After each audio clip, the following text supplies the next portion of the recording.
ये जो कल हमने सबसे पहले ये जो तब्दीली देखी, लाहौर के अंदर एक मुलाकात हुई जिसमें बाबर आजम के साथ ज़का अशरफ साहब ने मुलाकात की, फिर जो भी सोर्सेस के हवाले से आप बेहतर तौर पे जानते हैं, आप सहाफ़ी हैं, इन सारी चीज़ों को आप क्या देखते हैं? आपने कल के इन तमाम तर जो ट्विस्ट एंड टर्न्स थे उसके अंदर क्या चीज़ें बेहतरी की तरफ गई हैं या मज़ीद कॉम्प्लिकेट हुई हैं? जी बहुत शुक्रिया आपका। जी मेरे ख्याल में बेहतरी की तरफ जा रही हैं चीज़ें, इस वजह से कि एक तो बाबर आजम का फैसला बहुत सही था उनका स्टेप डाउन करने का, बिकॉज उनकी बैटिंग की पाकिस्तान टीम को बहुत ज़रूरत है। पहली तो ये बात है, बेहतरीन बैट्समैन है वो वाकई दुनिया के। और इसके अलावा ये ज़रूर है कि उसमें 4 साल का टेन्योर उनका कैप्टनसी का रहा और कप्तानी में उनकी ज़रूर कुछ वीकनेसेस नजर आई और I think it was a time to move on और किसी और कैप्टन को ट्राई करना चाहिए, बिकॉज लीडरशिप जो है वो बहुत ही कलीदी चीज होती है, कलीदी किरदार अदा करती है पूरी टीम को मोटिवेट करने में, और खासतौर पे ऑस्ट्रेलिया का टफ टूर अब दरपेश है।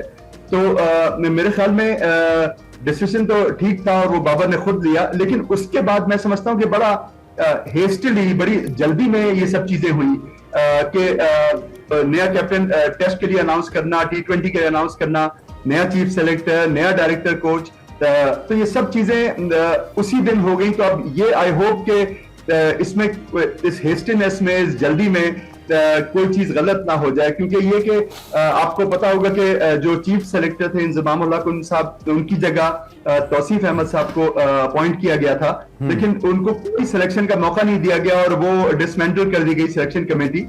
तो उसके बाद फिर एक बयाज साहब को अपॉइंट किया गया। तो इस तरह के तेजी से जो डिसीजंस होते हैं वो पाकिस्तान क्रिकेट बोर्ड का खासा है और वो अक्सर बैकफायर कर जाते हैं। ये भी आपको पता है कि 4 पीसीबी चेयरमैन चेंज हुए हैं पिछले 1.5 साल में। पहले एहसान मानी साहब थे, फिर रमीज राजा साहब आए, फिर सेठी साहब आए और अब ज़का अशरफ साहब हैं। तो ये मेरे ख्याल दुनिया में किसी क्रिकेट बोर्ड में नहीं होता होगा कि साल में 4 चेयरमैन। तो इतने ऐसे फैसले करना जो है इतनी जल्दी में, वो बैकफायर कर जाते हैं। थोड़ा सा ये मुझे शिकवा है। शान मसूद को जो बतौर कैप्टन अपॉइंट किया गया, ये क्वेश्चन वैसे मैं आपके सामने रखना चाहूंगा, ये कैसा फैसला है? मुश्किल क्वेश्चन आपने सारा मेरे ऊपर रखा है। देखिए तो चीज तो आपको पता है कि शान मसूद की अगर मैं बात करूं तो फर्स्ट क्लास के अंदर तो उनकी अच्छी परफॉर्मेंसेस होकर जा रही हैं। कायद आज़म ट्रॉफी की बात करें, फर्स्ट क्लास जो टूर्नामेंट्स हो रहे हैं उसके अंदर वो अच्छा परफॉर्म कर रहे हैं। आपको याद हो जब T20 वर्ल्ड कप था उसमें ऑस्ट्रेलिया के अंदर भी उन्होंने अच्छी परफॉर्मेंस जरूर दिखाई थी, लेकिन देखें कैप्टनशिप मटेरियल जो उनसा है वो बिल्कुल डिफरेंट है। यहाँ पर इमरान भी 2 चीजें हैं।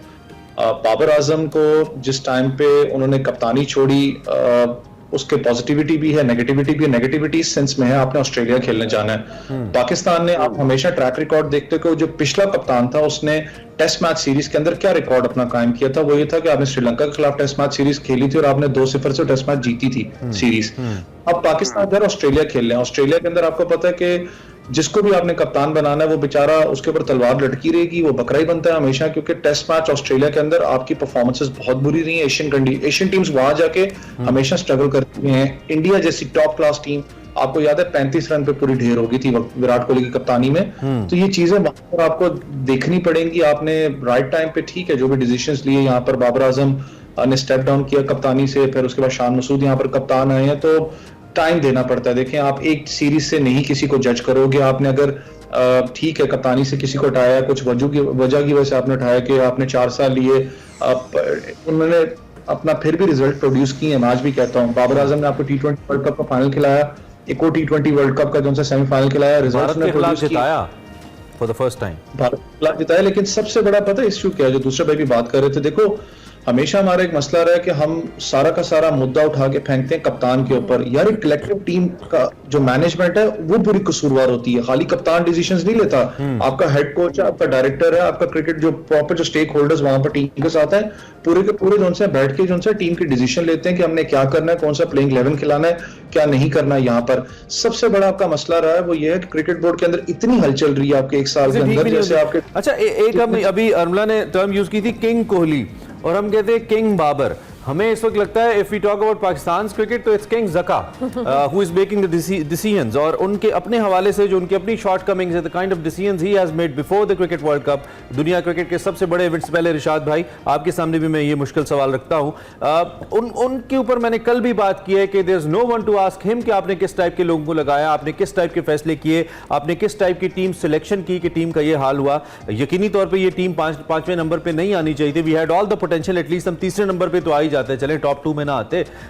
तो उनसे क्यों कोई नहीं पूछ रहा, और क्या वो बिल्कुल बरी जिम्मा हो गए हैं और उनके हाथ में है कि वो किसी को उठा के वहाब रियाज साहब एक तरफ पाकिस्तान के सरकारी टीवी पे बैठ के कमेंट्री भी वही करें, केयर टेकर मिनिस्टर भी वहाब रियाज साहब हों और फिर टीम के चीफ सिलेक्टर भी वहाब रियाज साहब हो। आई मीन ऐसा क्या है जी, ये क्यों हो रहा है, कैसे हो रहा है ये?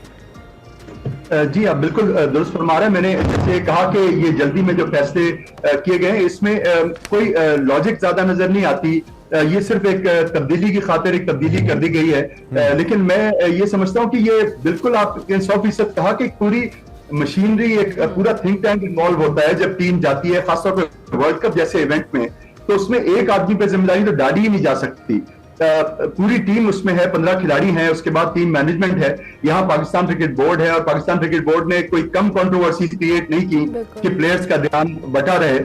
तो ये चीजें हैं, सारी ये काउंट करती हैं और ये डिमोरलाइज करती हैं प्लेयर्स को।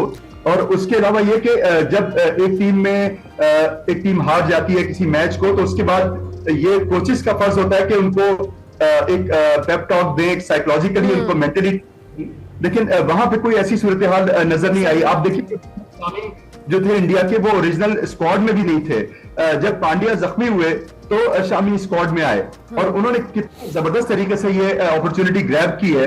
तो इस तरह हमारे यहाँ क्यों नहीं होता? जब शादाब को कंकशन हुआ तो अबरार को क्यों नहीं लाया गया? टाइमली होना चाहिए, एक सही सिलेक्शन होना चाहिए, ये बहुत जरूरी है। और ये सारी चीजें बैकफायर कर रही है टीम पे, और अब भी पाकिस्तान क्रिकेट बोर्ड लग नहीं रहा है कि सीख रहा है कुछ इससे, यानी बैकफायर कर रही हैं। और अवैस जिस तरह रिशाद साहब कह रहे हैं कि एक psychological pressure during the tournament team के ऊपर इतना डाला गया कि कोई सेंट्रल कॉन्ट्रैक्ट का मामला हो या दीगर चीज़ें हो, आप ड्यूरिंग टूर्नामेंट प्लेयर्स को डिस्ट्रैक्ट किया जाते हैं। और ऑब्वियसली ना सिर्फ नेशनल, हम अपने सतह पे बात करें, इंटरनेशनली भी पीसीबी की जो हरकत व सकनात होती हैं इस पर खासा क्रिटिसाइज किया जाता है और हम अपना मजाक खुद उड़वाते हैं। दुनिया भर में इतने टॉप के प्लेयर्स हैं, चाहे वो शाहीन शाह अफरीदी हो, बाबर आजम हो, दीगर प्लेयर्स हैं, हम इनकी बात करें। शाहीन शाह अफरीदी की कैप्टनसी, अब उनको चूंकि T20 का कप्तान मुकर्रर किया गया, how do you see such decision? अब ये कितना हेल्पफुल होगा? और क्या जिस तरह से हम समझते थे कि बाबर के ऊपर कैप्टन सी का एक प्रेशर है, वो परफॉर्म नहीं कर पाते, तो क्या शाहीन शाह अफरीदी के ऊपर भी ये प्रेशर होगा, दो कि ऑलरेडी वो स्ट्रगल कर रहे हैं? सबसे पहले आप लोग नोट लाहौरियों को मुबारक हो, हाँ शाहीन शाह अफरीदी कप्तान बन गए। लेकिन चीज आपको पता है कि देखें यहाँ दो चीजें हैं। अगर मैं शाहीन शाह अफरीदी के बारे में कहूँ, ठीक है, एक चीज प्लीज एक रियल हमें अंडरस्टैंड करनी पड़ेगी, फ्रेंचाइज क्रिकेट का कप्तान होना एक अलग चीज है, 23 करोड़ अवाम का कप्तान होना एक अलग चीज है, वो बिल्कुल सेपरेट गेम है। पाकिस्तान नेशनल टीम का कप्तान होना, वहां पर आपको सीरियसली फटीग से भी, यहाँ तक कि साइकोलॉजिकल प्रेशर से भी गुजरना पड़ता है। और फास्ट बॉलर कप्तानी बहुत कम लोगों ने की है दुनिया के अंदर। आप उठा के अगर ट्रैक रिकॉर्ड देखें, बहुत कम लोग कप्तान बने हैं फास्ट बॉलर, क्योंकि इंजरी प्रोन होता है। सबसे बड़ा जो इस वक्त शाहीन शाह अफरीदी के लिए टेस्ट होगा, यहाँ पर आपने ऑस्ट्रेलिया टेस्ट मैच सीरीज खेलनी है, उसके बाद शाहीन शाह अफरीदी ने निकल जाना IL T20 खेलने के लिए। IL T20 के बाद आप न्यूजीलैंड खेलना है, इंग्लैंड खेलना है, फिर आपका वर्ल्ड T20 आ जाएगा। दैट मींस जो कप्तान है उसने अपने आप को सेव करना है अपनी लीग से, फिर आपको हटना पड़ता है कि यार नहीं, मैं पाकिस्तान टीम का कप्तान हूं, मुझे अपनी फिटनेस को मेंटेन करना है क्योंकि मैंने कप्तानी करनी है अपनी टीम की। देखें, अपना माजरत चाहूंगा जो हमारे एक्स क्रिकेटर्स बैठे हैं, बड़े हैं, मैं उनकी रिस्पेक्ट करता हूं, लेकिन जितना कुछ क्रिकेट बोर्ड के अंदर मामलात हुए हैं, सबसे ज्यादा जो हमारे सो कॉल्ड जो क्रिकेट के जो जर्नलिस्ट बनते हैं, जिन्होंने बैट भी नहीं पकड़ा होना टेप बॉल का, वो भी उठ के जो उनसे जिस तरीके से लगाते रहे कि जी ये मामला तो ड्रेसिंग रूम के अंदर ये हुए। सबसे बड़ा जिस वक्त मुझे जो ज़हन में एक बात आती है, देखें शाहीन शाह अफरीदी कप्तान इस वक्त बने हैं, जो आपने पूरा माहौल एक खड़ा किया था वर्ल्ड कप के अंदर, एशिया कप से लेके वर्ल्ड कप तक आपने जो पूरा माहौल खड़ा किया था, क्या बाबर आजम के कहीं ना कहीं, देखें इंसान है ना, उसके दिमाग में ये चीज नहीं आई होगी, या किसी प्लेयर के दिमाग में चीज नहीं आएगी कि यार ये सारी शायद शरारत शाहीन शाह अफरीदी ने की कप्तानी बनने के लिए, या क्या करते हो प्लेयर्स के दिमाग के अंदर, हाँ, कि कोई लॉबिंग नहीं होगी। बिल्कुल, मैंने लड़का टाइम गुजारा। कथा कलामी की माजरत, कल जब मैंने सोशल मीडिया पे लोगों के कमेंट्स देखे, ऑलमोस्ट 70% लोग ये समझते हैं कि शाहीन शाह अफरीदी को शाहिद खान अफरीदी ने लॉबिंग के जरिए कप्तान बनवाया। ये 70% लोगों के कमेंट्स इस वक्त मौजूद हैं। लोग ये सोच रहे हैं वेदर इट्स राइट और रॉन्ग, आई मीन इसके अंदर हकीकत है या नहीं ये मुझे नहीं पता, लेकिन मैं लोगों की एक थॉट बता रहा हूं कि लोग ये सोच रहे हैं कैसा हुआ है। देखिए डाउट पैदा करते हो ना, फिर उसके बाद सबसे बड़ा जो एक एग्जांपल मैं देखता हूँ, इमरान भाई जो माजरत चाहूंगा इस चीज पे, मुझे भी तकलीफ होती है, मैं भी फ्रेंचाइज क्रिकेट के अंदर रहता हूँ, तकलीफ इस चीज की होती है यार, अपना जब लड़का परफॉर्म नहीं करता फ्रेंचाइज उसको डिसओन करती है, कहती है पाकिस्तान का प्लेयर है जी, पाकिस्तान ने जी प्रोड्यूस नहीं किया प्लेयर। जब लड़का परफॉर्म करता है फ्रेंचाइज एकदम उठ के आ जाती है जी हमारा प्रोडक्शन है जी, हमने इसको प्रोड्यूस किया था जी, हमने टिपिकल T20 के लिए इसको प्रोड्यूस किया है। भाई जब पाकिस्तान आप खेलते हो T20 नहीं होता, आप तीनों फॉर्मेट्स के लिए रेडी होते हो। यहाँ पर आपका सबसे बड़ा फटीक इस वक्त आपके फास्ट बॉलर्स की है, जो मैंने कहा ना कि आप देखें हारिस रऊफ की चले आप बात ले लें, आपने ऑस्ट्रेलिया में इतनी क्रूशियल टेस्ट मैच सीरीज खेल लिया, हारिस रऊफ इस वक्त फटीक कैरी कर रहे हैं, वो आपको लग रहा है कि थोड़ा बहुत इंजरी प्रोन है हारिस रऊफ, पता लगता है आपको, उनकी जरूरत नहीं है वहां पर क्योंकि आपको टेरो क्विक फास्ट बॉलर चाहिए। हारिस रऊफ वापस पाकिस्तान नहीं आएंगे, हारिस रऊफ ने बिग बैश लीग खेलने चले जाना, असली अच्छी बॉलिंग तो बिग बैश में कर देते हैं। ठीक है चलें, लेट्स थोड़ा सा अब इस हमारी जो क्रिकेट की जो ग्रे साइड से निकलते हैं यार वैस, let's get back to the कल का मैच, इतना जबरदस्त हुआ और मेरे लिए तो सबसे खूबसूरत मनाजिर थे, मुझे विराट कोहली, सचिन तेंदुलकर, डेविड बेकहम एक फ्रेम के अंदर नजर आए। आई मीन वो जैसे कहते हैं ना कि too much class in a frame. Irshad भाई आप जरा इस पे कमेंट करें, कल का मैच आपको कैसा लगा, कितना वेल प्लान्ड मैच कल इंडिया की टीम खेली और the kind of game and the kind of class Virat Kohli has shown, इस पे आप क्या कहेंगे? जी बिल्कुल, it was an amazing display once again by India, और जो कुछ इस वक्त इंडिया और रोहित शर्मा जिस चीज को भी टच कर रहे हैं वो बिल्कुल सोने में बदल रही है, बेहतरीन कॉम्बिनेशन है।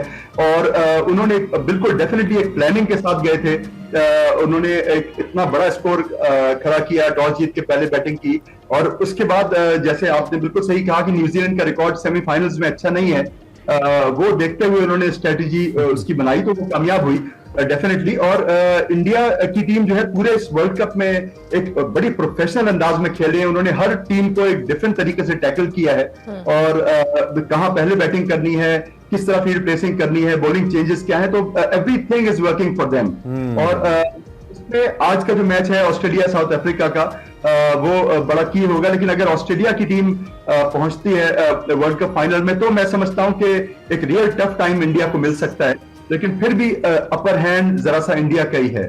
इंडिया का अपर हैंड है, ठीक हो गया। वैसे कल के मैच पे जिस तरह इरशाद साहब ने कहा कि वाकई इंडिया को पता था इस टूर्नामेंट के शुरू से ही कि वो टूर्नामेंट के आगाज में मुकम्मल तैयारी के साथ आए थे कि कौन सा प्लेयर, कौन सी बैकअप उनके पास प्रॉपर थी, सारी चीज़ें, स्ट्रैटेजी उनकी बहुत बेहतरीन थी। और कल की मैच के अंदर भी हमें नजर आया जिस तरह से उन्होंने इजीली सेमीफाइनल को हासिल किया। सो कल विराट की परफॉर्मेंस हो या जो कल रिकॉर्ड पे रिकॉर्ड ब्रेक हुआ है इंडियन टीम की जानिब से, क्या कहेंगे इस हवाले से?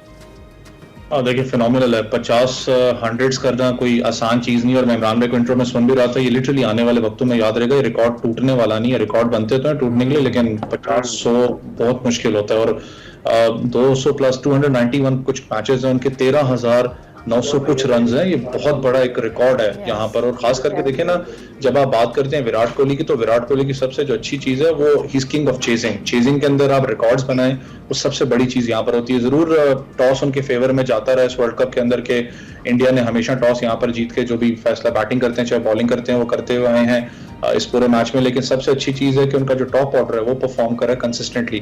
उसके बाद उनकी बॉलिंग तो आप देख लें, कल शामी ने 7 खिलाड़ियों को आउट किया, और शामी वो प्लेयर हैं जो कि इनिशियली वर्ल्ड कप में बाहर बैठे रहे, आपको याद है, और आती 4 मैचेस के बाद उन्होंने बैक टू बैक विकेट्स लिए हैं शामी ने, तो वो इम्पैक्ट प्लेयर बताता है कि मैं इम्पैक्ट क्या डाल सकता हूँ टीम पे, जो कि शायद हमारे अंदर कहीं ना कहीं मिसिंग थी। पे स्पिन बॉलिंग यूनिट आप देखें उनका काम करे, तो कलेक्टिवली तीनों जो शोबे उनके इस वक्त वो जबरदस्त फॉर्म के अंदर आपको नजर आ रहे हैं। कल आप तो कोच भी रहे हैं, समझते हैं बॉलिंग को, कल कुछ लोग कह रहे थे भी इतनी तो स्विंग कभी मिगरा की नहीं निकली बॉल, इतनी तो कभी वसीम अकरम भाई की नहीं निकली जितनी कल मोहम्मद शमी की निकल रही थी। और लोग फिर वही एक मैंने वीडियो देखी जिसमें कुछ लोगों ने कहा कि जी सिक्का जो है ना वो रोहित शर्मा दूर फेंकेंगे और मैच रेफरी देखे बगैर कह देंगे कि टॉस आपने जीत लिया, वो किसी ने वीडियो शेयर की हुई थी।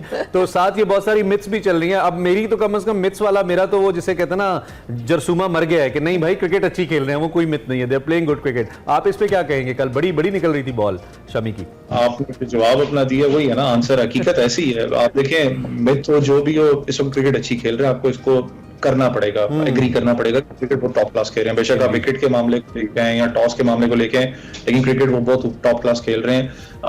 आप उनकी सीम पोजीशन देख लें ना, शमी की जिस तरीके से सीम पोजीशन है अपना, फिर उसके बाद आप जब आपका रिदम अपना आपके साथ दे रहा हो, फास्ट बॉलर्स का रिदम जो उनसे साथ दे रहा हो, तो ऑब्वियसली आपका जो चाहे वो इन स्विंगर डेडली हो, चाहे आउट स्विंगर हो, सीम पोजीशन जो उनकी है वो ऑटोमेटिकली आपकी अच्छी हो जाती है। आप देखिए उनका चाहे फॉलो ऑन की बात करें, तो सारी चीजें उनकी जबरदस्त चल रही हैं, क्योंकि उनको एक बड़ा जबरदस्त स्टार्ट उनके बैट्समैन दे रहे हैं। आपके साथ एक ऐसा प्लेटफॉर्म बैट्समैन प्रोवाइड कर देते हैं, जो फील्डर्स हैं वो बैकअप करते हैं। हमारे अनफॉर्चुनेट रहा है कि हमारे फील्डर्स बैकअप नहीं करते। बिल्कुल, मेरे पास आखिरी मिनट है, तो मैं आपकी जैसे रिशाद साहब आखिरी सवाल मेरा आपसे, getting back towards Pakistan team, क्योंकि हमने तो अपने 7,96,096 मुरब्बा किलोमीटर के रकबे के अंदर रहते हुए सोच रहे हैं कि हमारी क्रिकेट क्या कर रही है। कोई बड़ी तब्दीली प्लेयर्स के अंदर, अब चूंकि हमारे चीफ सेलेक्टर तब्दील हुए हैं, क्या हमारी जो इससे पहले बेंच स्ट्रेंथ रही है उसके अंदर कोई तब्दीली हम लाने वाले हैं? कोई प्लेयर्स के अंदर तब्दीली देखते हैं आने वाले खास तौर पे ऑस्ट्रेलियन ट्रिप के हवाले से?